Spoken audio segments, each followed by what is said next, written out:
And welcome again to Cottage Talk. I am Russ Goldman. Joining me right now, unbelievably so, is Yannis and Max Cohen. The three of us are back together. This is great.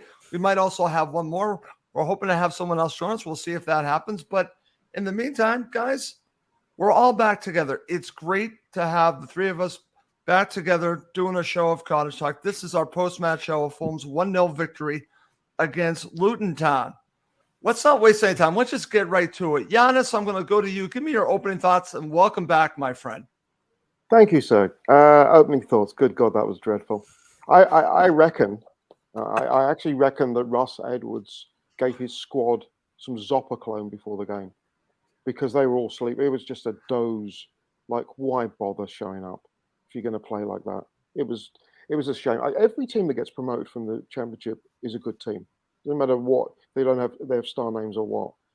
But for them to set up the way they did yesterday, yeah, they had a couple of chances, but it was gruesome. And I'm not happy with the Luton fans either, because we had the minute silence for Mal Fayed, and they were singing. I mean, really, what are you thinking? Disrespect. So it's a good win. I think a good win because teams like that are difficult to play, and we found it difficult to break them down. But we took the 3 points and bring on the Eagles. Absolutely, Yannis, and I'll say it one more time. It's great having you back. Max, over to you. I'm glad that Yannis brought this up. Before we get to your opening thoughts, let's talk a little bit about the tribute to Mohamed Al Fayed, which I think it was wonderfully done. Your thoughts on Mohamed Al Fayed and the tribute that Fulham did before the match began? Yeah, he's a club legend. When I lived over there, he was, of course, the chairman, and what he did for Fulham Football Club, bringing us from a lower division club to one of the stalwarts in the Premier League in that 2000s era was just amazing. And, you see, we still have countless chants referencing Al Fayed's name well after he stopped being our owner. And that says all you need to know about just the Fulham fans and the relationship they have with him. So, I do think you can quibble a little bit about the end of his tenure at Fulham and whether he stopped investing and whether that led to some of our issues in kind of the mid 2010s, but nothing can take away from the investment he put in the majority of his time as owner, and he's beloved. And it was great to see the club recognize that. Absolutely. I thought that was very well done. I'm glad that Yannis brought up the situation with the Luton Town supporters, which, I don't want to say anything else about that, but I'm glad that I thought Fulham did a very nice job on that. Max, right back to you. Give me your opening thoughts on this. I'll just share mine real quick before I go back to you. That a win's a win. That's the way I look at it. I said good teams find ways to win. But we're going to talk about coming up how difficult Fulham have breaking down teams like this. We'll get to that in just a bit, but just give me your opening thoughts on the victory. Yeah, I mean, most possession we've ever had in the Premier League and 2 shots on target. And that says it all really to me about the attacking performance, was that we had so much good possession in good areas with no end product. Now, that was partially down to the way Luton played. As Yannis mentioned, they were so deep, so defensive, so negative. That's on them. We just have to try to break that down. And in the end of the day, we got the win, right? It wasn't pretty. This is probably the worst team in the league. And we beat him in a 1-0 scrappy home match. So, are there any points for we talked about this a lot for them. No style points for style. No points for style. It's the same 3 points that we beat him 5-0. But, we can separate the individual match versus bigger issues we have going forward about the attacking, style of this team. But I'm just happy we won, Russ, because, we're actually decently in the table right now. We've beaten the 2 worst teams in the league, in my opinion, in Everton and Luton. And that's what Fulham has to do this year, is beat the teams below us. And that's what we've done very well last season. And I think we have a solid base for that so far. Totally agree. Yannis, I want to get your thoughts on what Max just shared, because I was thinking about this during the match. I was talking to another Fulham supporter about this subject matter. Fulham last season beat the teams that they needed to beat. And that was really how they got to where they were last season. They're doing it again. And I think that's important. And, oh, by the way, they got an extra point against Arsenal, which I think helps. They're still doing all of that. And that, to me, is key to not just survival, because I don't want them just to survive, but I think they are taking care of business regardless of how it looked. Yannis, they've now done this against Everton, team that we think will be at the bottom, and, of course, Luton Town. They need to win these matches. Yeah, I agree. We took care of business last year. I mean, it was a spotty performance against Everton at Goodison Park. And yesterday, we didn't move the ball quick enough in the first half. There was that early chance for Chong. Well, it wasn't much of a chance, but it was a really good run by him. And Yep. credit to Pereira for closing him down. So the shot just went near post on Leno. But we just looked a little slow, and it's not like they have bad players. They do have dangerous players. That's why I'm even thinking day after the game. You got players, like Nakamba and Bell, and I think Chong's a decent player, and I actually I like Carlton Morris as a striker. But they're just, they're going to get relegated because they're going to have to win a few games away from home. It's not just going to be their home form, and I can't see them winning away from home. And part of that is through the negative tactics. So we needed to be a little bit quicker moving the ball. But it's funny because as soon as the double substitution began, you suddenly had the Brazilian mafia working. You had Vinicius, and you had Willian, and you had Pereira, and they were the key link-ups to the goal. And it was almost like a silent call to Silva saying, "Look, we're starting Jimenez. He's working hard, but it's not working. Vinicius comes on, and he's Johnny on the spot." So, food for thought for Silva, because we've all been mystified as to why Vinicius hasn't been starting. Jimenez is working very hard, but he hasn't scored. So, I think a few things for the coaching staff to ponder, because we've got more winnable games coming up. Palace, then Chelsea. Shouldn't frighten us. So, it's interesting. And I don't think we've really got going yet, Russ. We're ninth, but there's a few players, Max, I'm sure you'll look at and say, they've not really, woken up, like Harry Wilson's one that's thrown. Willian hasn't really. Willian hasn't either. Why do we look a little tepid? So it's early in the season, and lots of games to go, but we've still got a lot of work to do. Okay, excellent. That's going to lead me to talk about turning point of the match. And we're going to talk about how Fulham, coming up next, struggle against the 3-5-2 formation, which I think is consistent back going into the championship with Silva. But Max, I'm going to share what I think is the turning point of the match, and I want to see if you agree or disagree and share yours. But I think Yannis just mentioned it. I think it was the double substitution in the second half when you had Carlos Vinicius and Alex Iwobi coming on, and then all of a sudden they were able to get some more room. Maybe it was later in the game, gaps started to show up a little bit more. But I think that substitution, that double substitution, was the turning point of the match. That's mine. How about you? Yeah, I mean, 100%. That's the goal scorer coming on right there. And Iwobi was just a live wire. I loved his energy, and that's something Everton fans said to us a lot, I feel, in Twitter, was that you're going to love the way this guy buzzes around the pitch. He might not have the end product that we're looking for, and we might have seen that, when he skied over that shot, but he's someone who does everything perfectly, maybe up until the final third, which is something Silva can work on, and I'm optimistic about. I really like that signing, and you're right, he changed the match, and I agree with Yannis 100%. Carlos Vinicius should be the starting striker now. I mean, he's the one scoring goals, and he won this match, and we've heard that Silva's happy with the three strikers, and that has upset some fans who, want a big money, big name replacement for Mitro.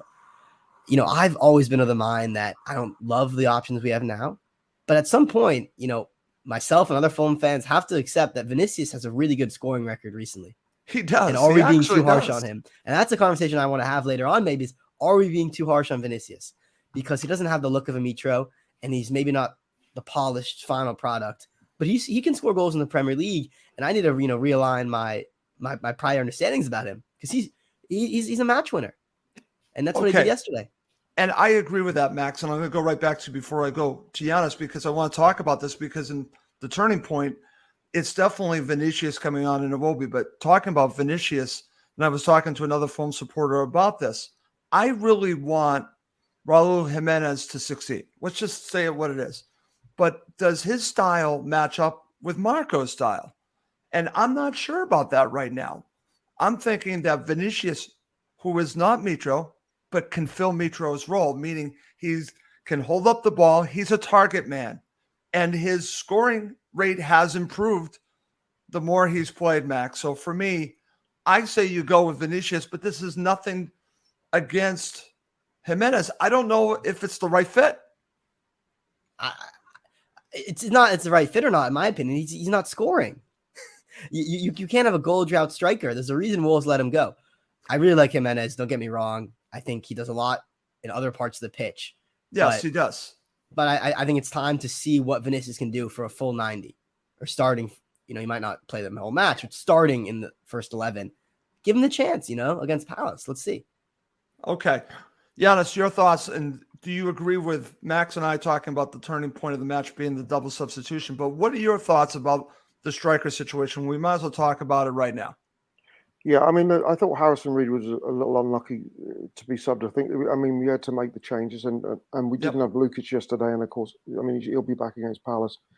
The thing with Jimenez, I think that Jimenez will start against Palace, because I think what Marco might now do is utilize him as a sub against Palace and use him against Norwich in the Carabao Boo Cup, because the thing with Jimenez is Max is right, he's not scoring, but man, is he working. I mean, he's working hard. He's putting a shift and a half in, and I think we all really want him to do well. We really want him to succeed with everything he's gone through.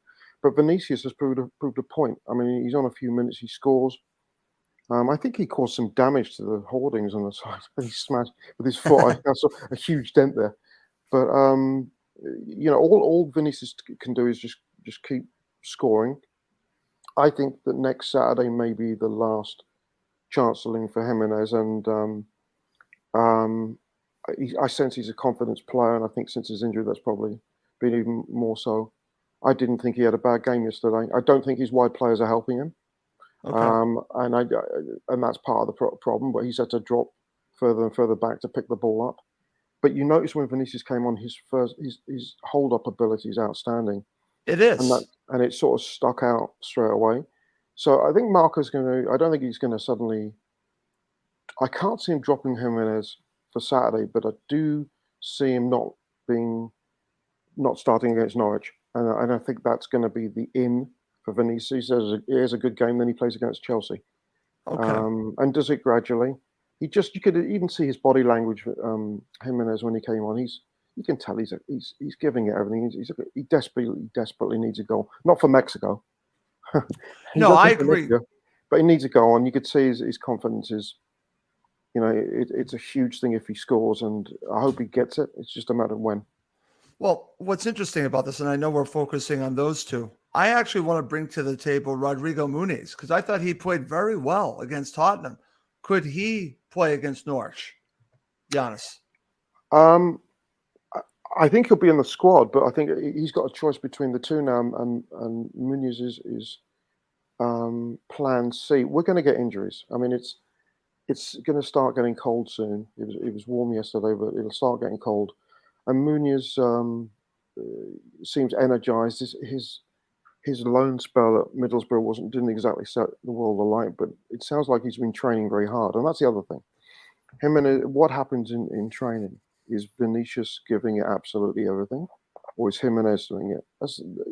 Silva's he's not like Parker.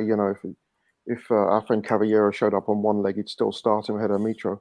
I think the training piece is important, but at some point, your training is one thing, but you've got to put it, the goods together on the pitch. And I think Muniz has been pretty patient. I think he's probably very happy he's part of the 25-man squad.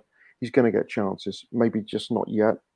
And we're only a kick away from injuries, right? Look at yesterday. Right.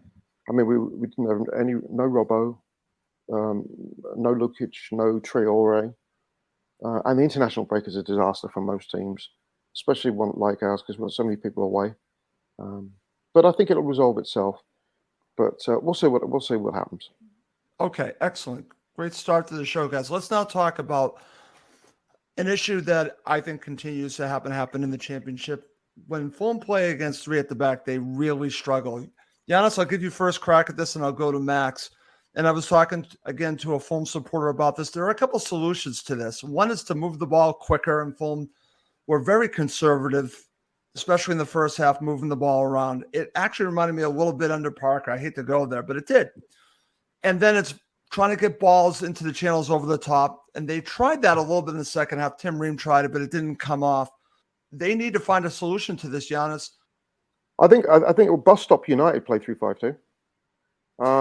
And we've had a lot of problems with them. I think we maybe need to tweak the formation a little bit. But at the very least, if Marco doesn't want to do it, he's got to move the ball quicker. You've got to try and bypass that midfield five. And especially in the first half, it was plodding. Yeah, it was plodding, and it's got to be quick. It's got to be quicker. There were times when I thought Luton looked very, very comfortable out of position. They didn't care. They didn't care if they didn't touch the ball for 10 minutes. The shape was very good. The problem was we were just, and with all due respect to Timmy and oh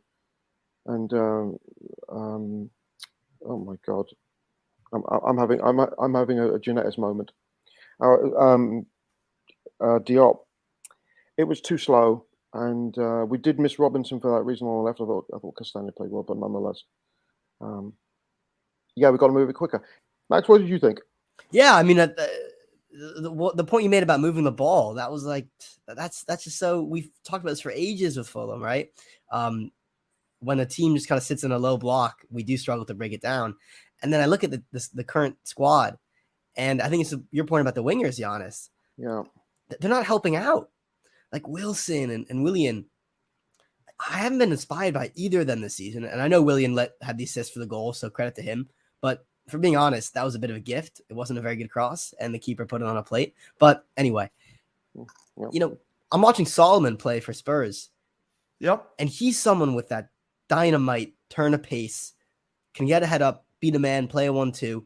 With us yesterday, everything was in front of Luton, and it didn't have the spark. And that's why I like the Iwobi coming on, because he's a player like Solomon who has a spark to him. But in this current Fulham squad, everything's just a bit pedestrian, and that's what concerns me going forward a bit. Is that when you play at home against a team like Luton, we struggle. Better teams, I think, will struggle more. We don't have an X factor, and we lost that with Mitrovic.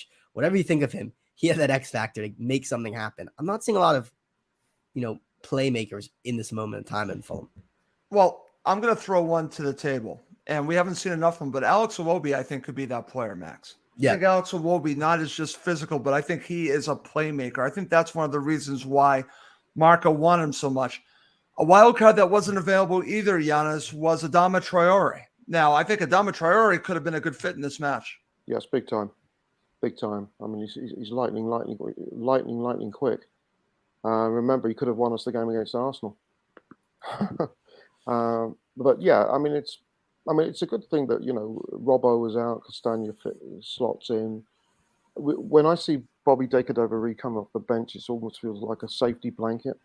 Yep. It's good. I feel comfortable when I see him come on the pitch, because you think, okay, look, things are going to be. That's how much we maybe undervalue how good a player is, how important he is to this club.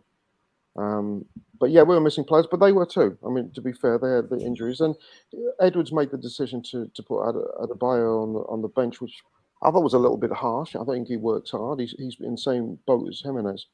He just thought Carlton Morris would be a better fit in that formation against us.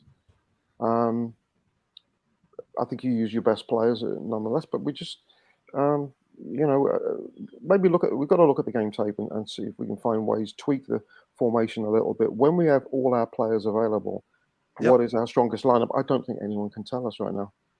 No, it's a good point, Yannis. I think you already made a point about it sounds like you're not sold yet on Castagna, but I think he filled in. Well, he's not a natural left back. He's more of a right back, but he can play the role. What did you make of his play? And I don't think there was a huge drop off. Do you? No, I thought he played well because he's instinctively right-sided. I thought he did a good job, and actually gives food for thought now for Marco in terms of using him in other areas. He's another BDR. He's very adaptable, and that's what you need. We missed Robbo, but Castagna did a good enough job, and that was fine.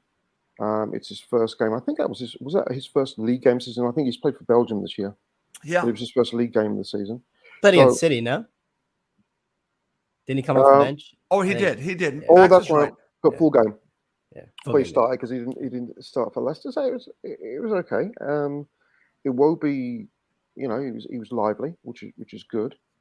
There is something I'm trying to put the finger in it. I'm not necessarily sure it's up front, but although I do think the wide players need to play better. They need to play I agree. better. It's Harry Wilson's so freaking streaky, and Willian. Somebody made a point on X yesterday saying until he set up the goal, Willian looked as he is 35.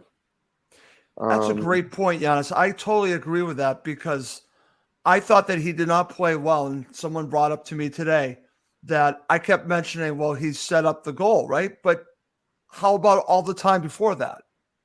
You can't just give it to him because he set up the goal. You're absolutely right. I think he was nullified by that right back who did a good job on him and really didn't. Mind you, clocked him. He cracked into him the first 5 minutes just to send a message. If you remember the break, Chong's break where Pereira dropped, it's really funny because Willian had made the mistake in the first place in their half, and then he came trying to sprint back, and then halfway through realised, oh bollocks, I'm not going to catch up. I'm going to let Pereira do it. He's not 26 anymore. He's not a Chelsea player at his peak. So he's going to have to keep an eye on that because we've got a year. Is it a year with a club option of a year? This will be interesting. See what happens. Maybe he's just taking time to get warmed up. But our wide play early on the season hasn't exactly been inspiring. It has not. And Max, over to you. When we talk about the starting 11, I'm glad that we're talking about, I think we could talk about these three players being very, not jacks of all trade, but they can play several positions. We're talking about Castagna, the fact that he can step in. Bobby Decadoveri can play anywhere. Alex Iwobi can play that way too. I think having that flexibility will help. What are your thoughts, and also your thoughts on the starting 11? Yeah, I think those are all good points about the flexibility. Castagna obviously was a big one in the starting 11, making, as Yannis mentioned, his first start for us. That is a sign of the summer business coming true. Because if we didn't sign Castagna, I mean, who's playing backup left back? I honestly don't know. Maybe Reed. Take it over Reed, maybe. which would have been shocking. Bellatori was there. Bellatori was that's fair. On the bench. That's fair. But we even signed him. I mean, we got players in depth, and that's what I think has been missing a little bit from the transfer rhetoric is that everyone kind of focused on Mitro leaving and Palhinha almost leaving and us not strengthening as much, which is fair, but not enough quality, Max. No, I'm sorry, not enough good players, but not Palhinha level players. That's what they needed to do in this window. That's what has upset me is that they got good quality players, but is anyone that they brought in of the level of Palhinha? No, I'm not sure. Maybe Iwobi. Maybe if he can really elevate, but yeah, I mean, you're right. There are no world-class players we signed, but what Silva did say, he's happy with the squad, and we got better players in depth. It is a weird position to be in. I get it, Russ. It's like we haven't gotten anyone amazing.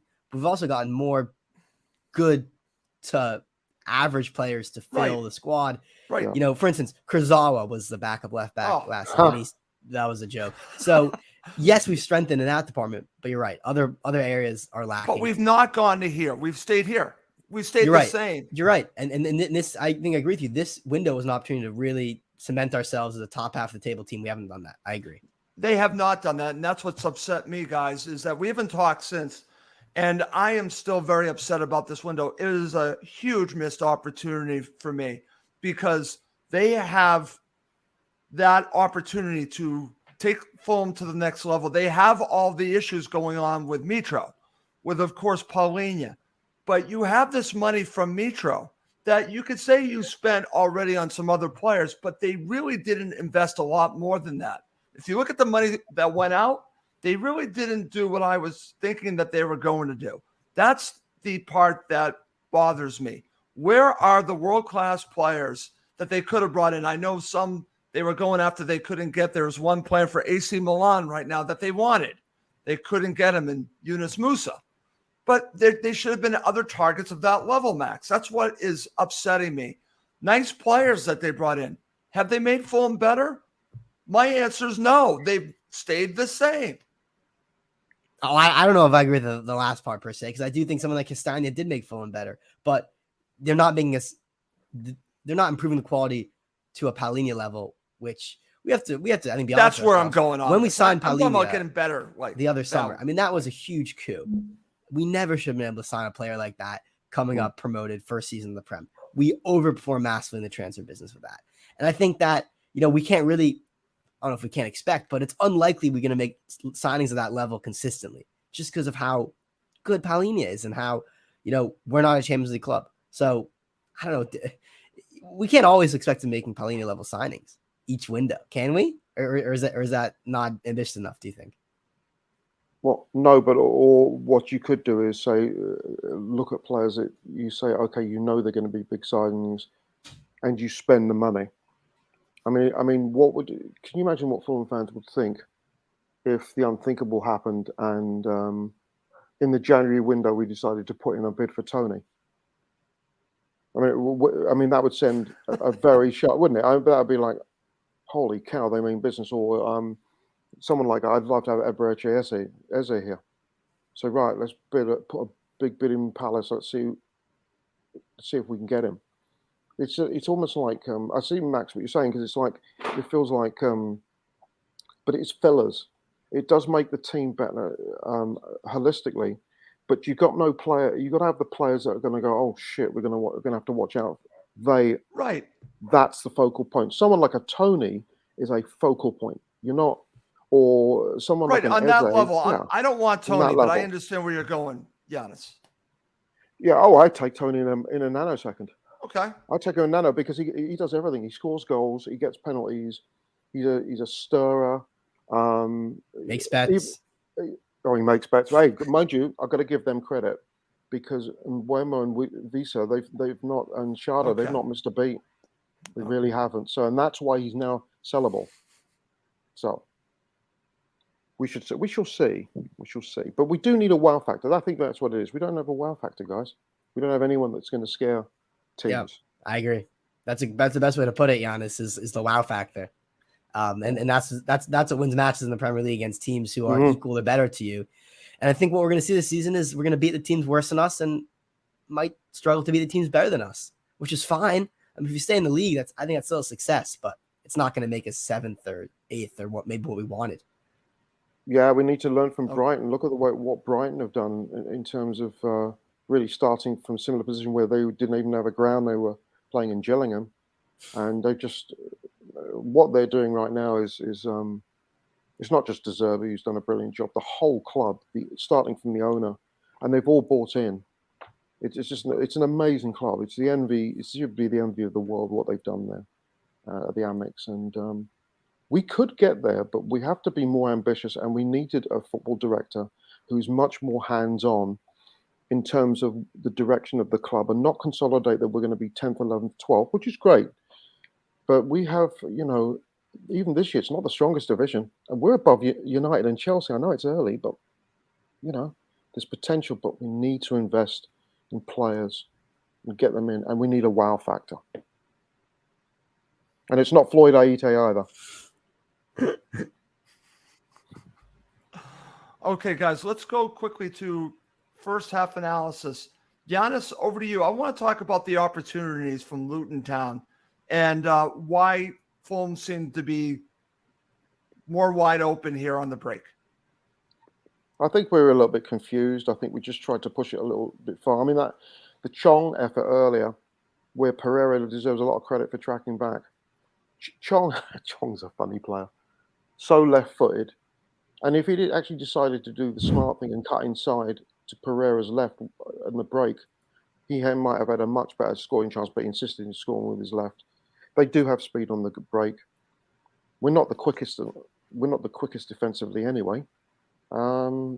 It's not like they didn't create chances, but again, I didn't really ever think they were going to score. They just set up a camp, didn't they? Really, it was the only way they were going to get a point is if they were going to nick it, right, or create a chance out of nothing. And then I don't know did you guys see the presser with Russ Edwards afterwards? Yes.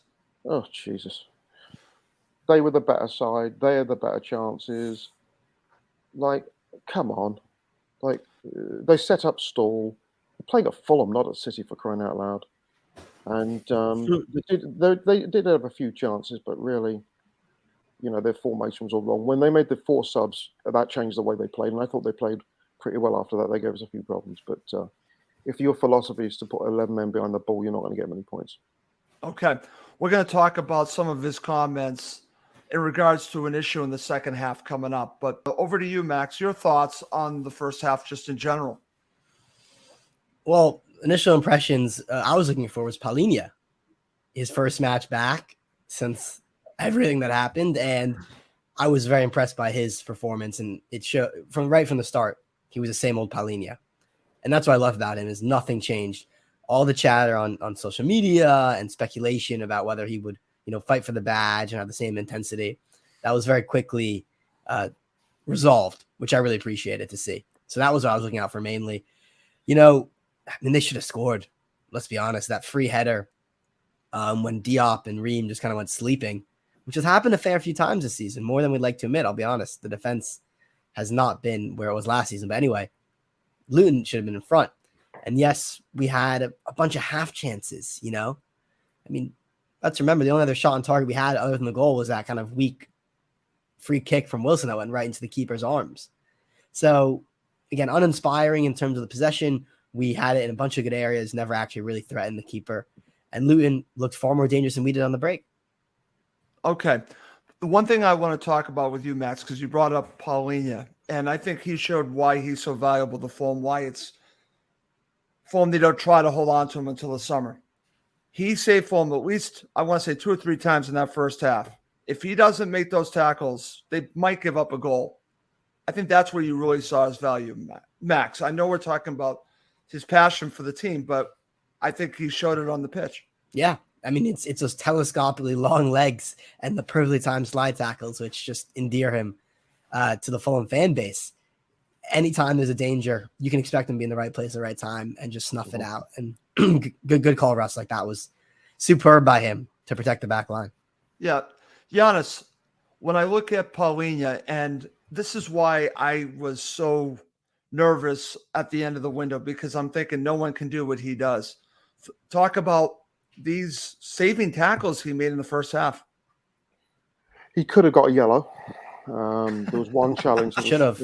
Yeah, it was pretty. Actually, yeah, it was pretty nasty. But he's just an absolute utter tackle machine. And it's funny. I was pondering last night what difference Lukic would have made had he played yesterday. Lukic had a very good start of the season. What would have been the setup for the? Would Pereira possibly have been dropped? Not sure, because Lukic and Palhinha look like they've got a very good understanding, but his sense of smell of danger is absolutely brilliant. And the one thing that we're set up, the way that we're set up is to beat us. You've got to get through our midfield, and you've got bunches. You've got a lion in Palhinha, you've got a tiger in Reed, you've got a jackal in Lukic. Pereira is actually pretty good defensively. He will close you down. We've got a lot of talent there, but Palhinha. I know there's better taste in the mouth, and with Palhinha's brother. But to be fair to him, he gets the call from perennial Bundesliga champions. They've won Champions Leagues, Bayern Munich, one of the greatest clubs in the world.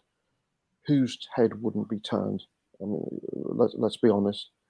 But he was very, very professional. He came back and he put in a really big shift yesterday, and that's what we need. We need him for the next 4 months if he's going to stay. And by Fulham signing that 5th-year option, which was big, it means he becomes more expensive in the transfer window if Bayern Munich really need him for that Champions League run-in. And we're going to be looking at the 80, 90 million. Now, the alternatives, of course, Max is probably as annoyed as I in terms of some of the alternatives for if we lost him.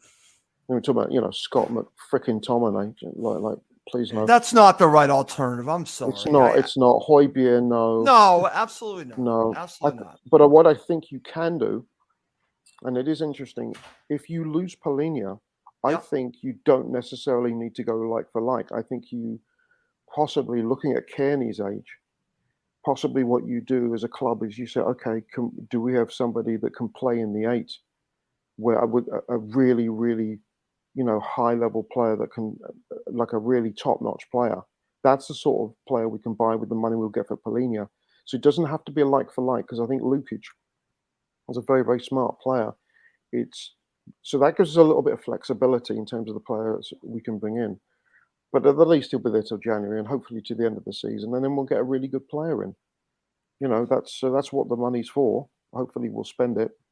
Although we desperately need a director of football, someone who's going to give us the direction so that fingers on the pulse, not this last minute nonsense that we seem to have. Yannis, I will give Tony his due when he has done a good job. He's done a good job, but I'll also criticize when he deserves it. I'm going to criticize right now. I think the way this window was handled was, again, a tremendous missed opportunity. Fulham need a director of football that's 24/7 and at Motspur Park. Sorry, Yes. I'm going to say it right now. I'm done. I am done. I will give him credit where he deserves it. He deserves a lot of criticism for this window. Just going to say it right now. I'm very disappointed by this window. So that's where I'm going on that. Before we move on and talk about the second half, I do have an interesting question here, guys. We talked a little bit about the wingers, and Chaz Pierce actually wants us to talk a little bit about Wilson. Max, I want to get your thoughts. Wilson disappointed for a while, championship player for me now. Now, I don't see it that way. I just see it as what Yannis said earlier. He goes missing in a lot of matches, and then he'll just come up, and he's just very inconsistent. Would that be the best way to describe Harry Wilson? Perfect way to describe him. He's anonymous sometimes, and the fact of the matter is he shouldn't be a starting Premier League winger. Yeah, and it's. I'm just going to think of a joke. I did it, Russ. Oh, wow. Did you hear what I said? Yes. No. Yeah. No, I don't think I did. What did you say? Yeah, that he should, maybe shouldn't be in the lineup. It's funny because some would argue, those who are as old as I would say that Harry Wilson has been playing like Harold Wilson, the old British Prime Minister. It's Right. because when he's brilliant, he's dynamite. But there's the consistency piece, and that's to be a Premier League player, you have to be consistent. Look at Dan James. Right. Dan James didn't start for Leeds today. Dan James didn't start for Leeds at Millwall. Like, you've got to have that consistency. And well, he likes Wilson, but you got players like Castagna and Adama Traore. You've got players who'll be knocking a little. Bobby Decadere will always give you a shift. That's Wilson right. has to produce the goods. If he doesn't produce the goods, he deserves to sit his ass on the bench. You should have your strongest 11 available based on form and based on what they're doing in practice. And Wilson has got off to a slow start, and I'm sure even he'd admit that. Okay. All right, guys, let's transition. Let's talk about halftime thoughts. Now, it's 0-0. Max, what do you think Fulham need to do for the second half when you're after the first half? And what was going through your mind? Yeah, I'm looking at the bench. I'm saying bring Iwobi on, maybe Vinicius, get some excitement, get some dynamism off the bench onto the pitch, because we're not seeing it on the field. So I was urging Mark to make an early sub. To his credit, he did that in around 15, 20 minutes after halftime, which is not always his first, inkling to do. He's always loath to make a quick switch, but he did. Yeah, and I was thinking nervously, honestly, the longer it's 0-0, the longer Luton's dangerous in the counter. I just have, always fears of a late winner and seeing the away end just erupt. And that's what I was wondering. I was like, we need to make a sub. And God, if we lose 1-0 on a smash and grab, I'll be devastated. How about you, Yannis? What were your halftime thoughts? Well, it was a dreadful first half. And I thought, you saw what happened yesterday with Liverpool and Wolves, where Wolves went in 1-0 at the half, and Klopp lost his he lost his temper, and he brought Alexis McAllister off, and you think, oh Jesus, this is a guy that's won the World Cup. But you've got to make the difficult decisions. I don't think he was quite there yet, but he was clearly frustrated. The subs when they came on were the right subs for the right time, and Iwobi was little. It was like a blood transfusion, and Vinicius coming on seemed to, as I said, it woke up the fellow Brazilians, which was great. And as a coach, you'll notice that it did have an impact. It really did. So, playing to what Max said earlier about Vinicius starting next, that would be a reason why. Look, is this going to get Willian going? Right. Does this really get Pereira going with Vinicius? It's the brothers in arms and brotherhood and all that stuff. But we needed to give it an hour, 15 minutes, and then make changes, because Luton would have gone into half time much the happier team and go, well, we can make a point here, and if we're lucky, we might go back and get 3, in which case I'd have been very sad. But luckily we got the goal, because 2 weeks ago we lost to City, and I thought we were very unlucky given the circumstances. And we can't play that well against a team as good as City and then come up against a Luton and just be flat. So I was glad when you made the subs that you did, and we got the result. Okay, we'll talk about that in a second. I just want to share some comments that we're getting. And one is from Stefan, and he says, bottom line, guys, we're a mid-place team last year, and we're a mid-place team this year. That's my point. It didn't have to be this way, because I think if they invested more in quality beyond good players and got great players, maybe things would be a little bit different. Ben Lawrence shared, what did we spend the Mitro money on, Steve? I still see $50 million in our bank. Well, I don't know if you look at it that way, because they did spend some money on, say, Calvin Bassey. They brought in Iwobi, so they did spend some money, but I don't think they went above and beyond the Mitro money. They spent a little bit above and beyond that, but I don't think they went where I think they should have. I think they should have spent, regardless of the Mitro sale, Max, about 80 million pounds at least. That's what I was thinking that they were going to do. They didn't do that. No, they didn't. Yeah, but we did spend, 15 to 20 million players on 3 players, right? Castagna, Iwobi, Bassey. We did. In the grand scheme of things, I think I would prefer that strategy, 3, decently expensive players over 1 massively expensive player. So I think that does better things for the squad. But you're right. We're missing the marquee signing, and we didn't do that. There was 0 marquee signings. And Russ, back to what you're saying about Tony. I mean, we've been saying this since years. I mean, come on. This is the 2018-19 season. This is the 2020-2021 season. I mean, in both of our previous relegation seasons, we were saying that, pleading with the club to give a dedicated person. This is anything new. We've been on this drum for a long time. I know. But we have, let's be fair here. They signed Harrison Reed to a long-term contract. They signed Palini to a long-term contract. No matter what the mess that happened in the transfer window, which was a mess, mainly because of it looked like we were playing catch-up instead of proactive. They did the right thing this week. And I don't know. I think our fan base has a tendency, as most fan bases do, to give the negative more than the positive when something's happening with transfers. And we have to be honest. It was amazing to see Reed and Palini sign new deals, and we have to give the club credit for that. No, Max, I'm going to give Tony credit for that. I'm going to give the board credit for that. They deserve credit for that. But if I'm looking at everything as a whole, this is still a missed opportunity beyond that. They did the right thing here. Absolutely.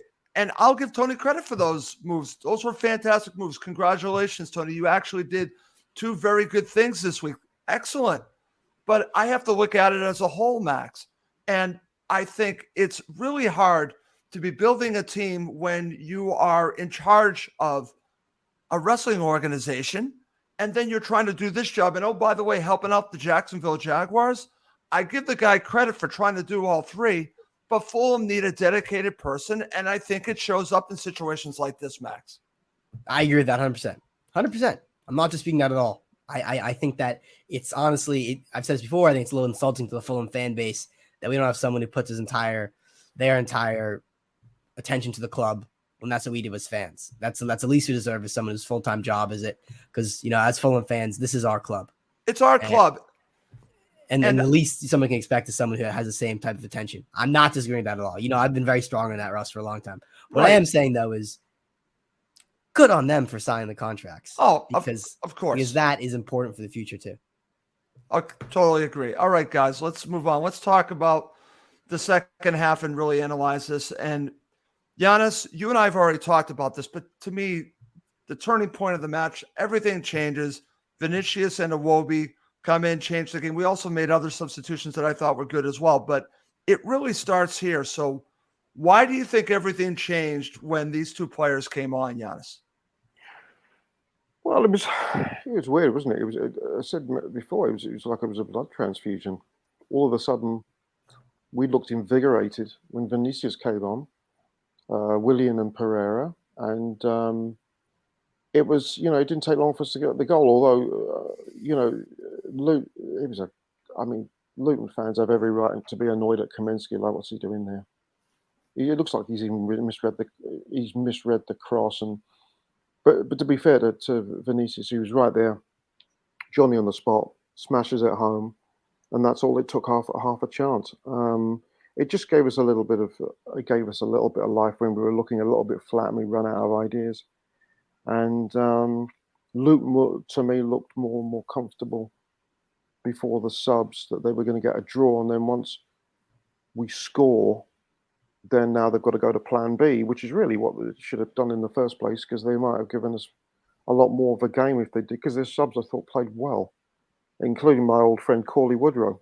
Cauley Woodrow, yeah. Yeah, but it was the right subs at the right time, and good for Marco for doing that. And it's an important win, just because you want to get points early, and the teams, bigger clubs are struggling below, and Luton are not going to be easy to break down at times. I've watched a couple of their games this year, and they'll bore you to death, but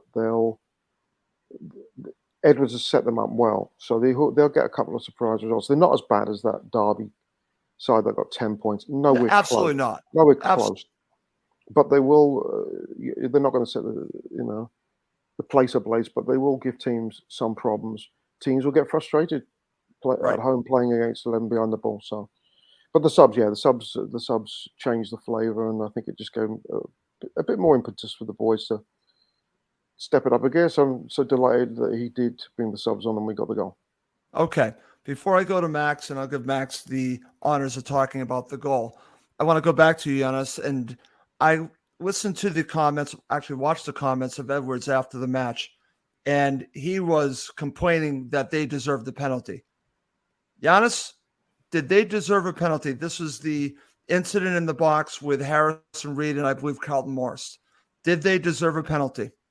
I think it's 50-50. I don't know how many games you got a chance to watch yesterday, but there were some again, pretty poor decisions. We've been on the receiving end of it. I think it was a pick'em. But hey, I almost feel like with VAR, we all have to go through this mill where we're in the receiving end. If you get a chance to watch the Palace Villa game yesterday, I haven't seen it yet. The second goal, the penalty. I've heard. Like, on what planet is that given a penalty? The player has gone into the challenge and he's got the ball first, and you can see he's got the ball first before the body, but they're giving it a penalty. I'm of the mindset now they should just get rid of VAR. It's just ruining it. It's becoming, every week we're talking about this, and coaches like Edwards and Silva's had his obviously lots of reasons. All the coaches are moaning that they're not even making the right calls, and then you had Howard Webb making calls to clubs after apologising for VAR non-calls. I mean, it's gruesome. It's really gruesome, and it's what's his name? Paul Higginbottom yesterday went on an absolute rant against the refs after the Tottenham game. Well, how was it? 17 minutes of injury time? Like, what is this? 17 minutes of injury time? Come on! I thought there'd been a critical incident there, or a major incident, or a life or death, whatever. Not where are you getting 17 minutes from? So I don't want it. In that say, I think Silva would have been upset. I think it was a pick'em. Yeah. But then again, there's no guarantee. Oh, actually, it is a guarantee he might have scored. It's Leno and net. He's not great. Not his, is he? But again, he has to do that for public posture, right? For his team, they've lost 1-0, and he's upset and da.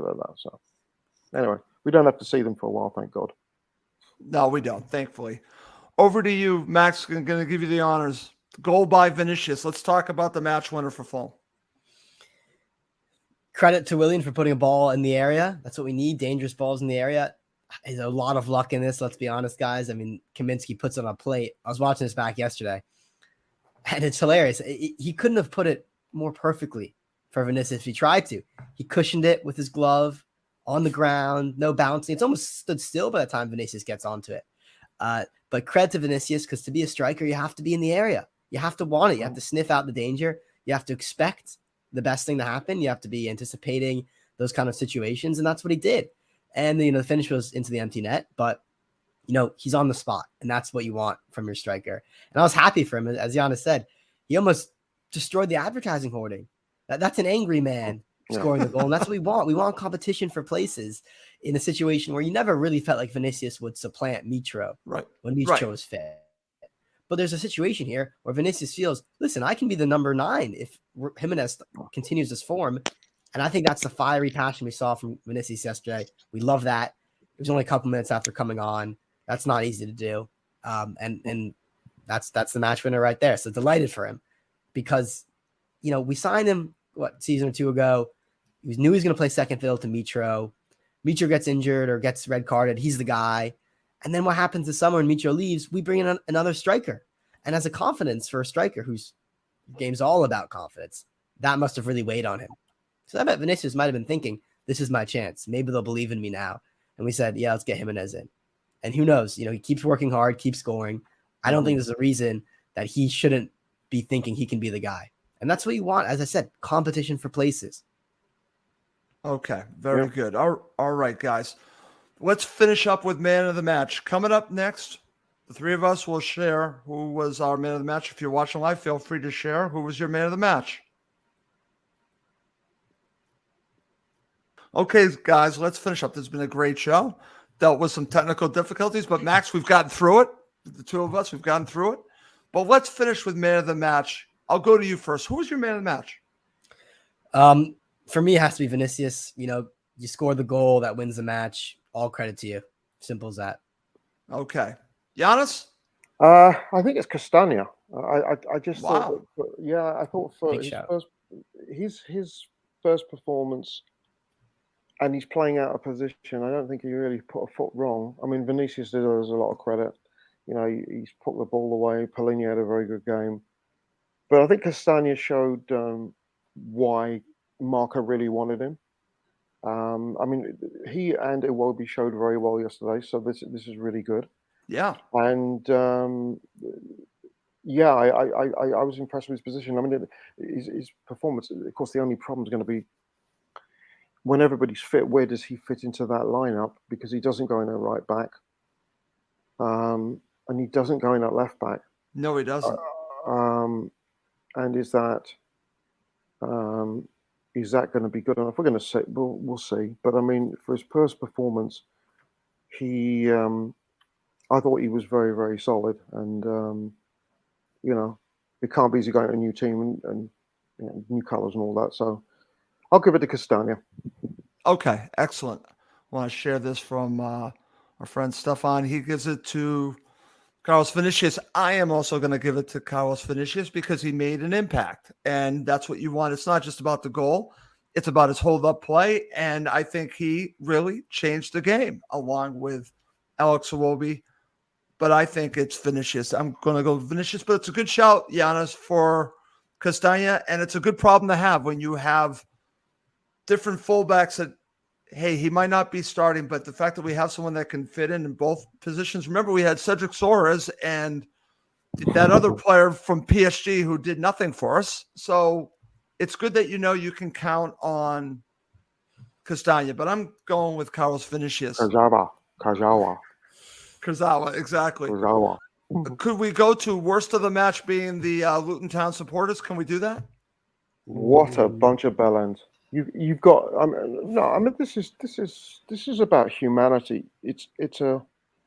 Everybody knows Mohamed Al Fayed and what he did for our little club, and all it requires is you shut the hell up for 1 minute and let us observe the minute silence. The way that the Luton fans and the Fulham fans observe the 1 minute's applause for the victims of what's been going on in Libya and Morocco.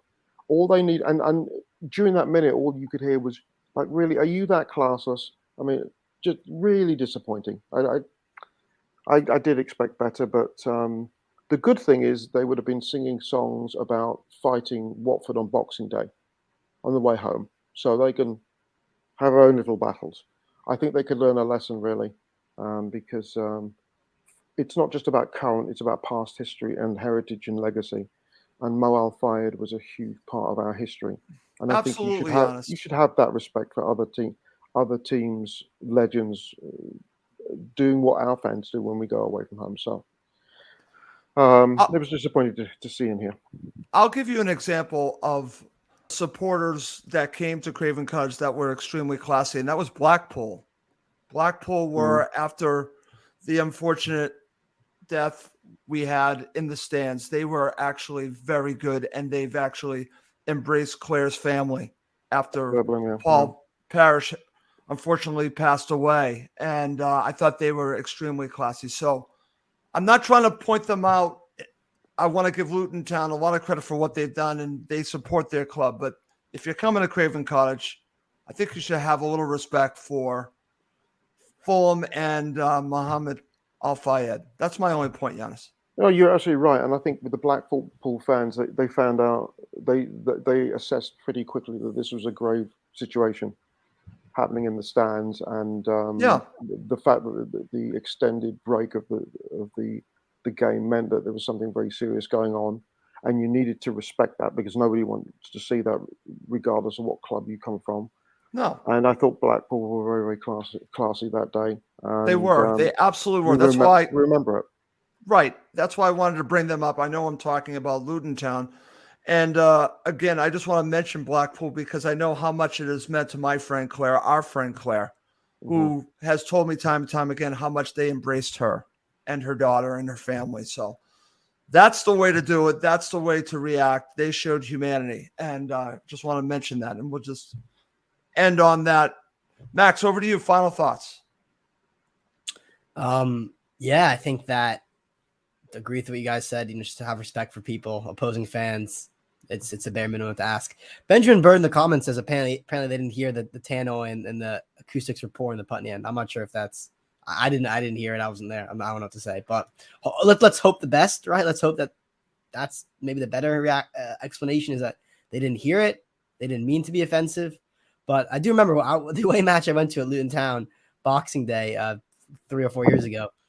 That they were getting into we were right by a section of Luton Town fans, and they might have been one of the more aggressive home support, just constantly egging us on. So not sure if that's just a Luton supporter kind of thing. They get to Luton. Have you been to Luton, Max? Yeah, I was there. It's terrible. It's one of the worst. It's one of the most depressing towns in England. You have the airport. That's about it. You maybe had more industry. The Hatters a couple generations ago. It's all gone. It's very depressing. To be honest. It's yeah. I mean, they have to go back. They have to live there for crying out loud. And bless their cotton socks that they got. Their hats that they got promoted and da da da. But the team in orange from Blackpool taught the team in orange from Luton a lesson in the way that you act with decorum. And if there was a problem with the tannoy, then fine. Maybe I have a bit of difficulty with that, but it doesn't look good on any club when they do that, because I know our fans wouldn't do that. Okay. All right. Well, that's going to do it for this episode. Let's wrap this up. For Yannis and Max Cohen, I'm Russ Goldman. Thank you as always for watching and listening to Cottage Talk, part of the talkSPORT Fan Network.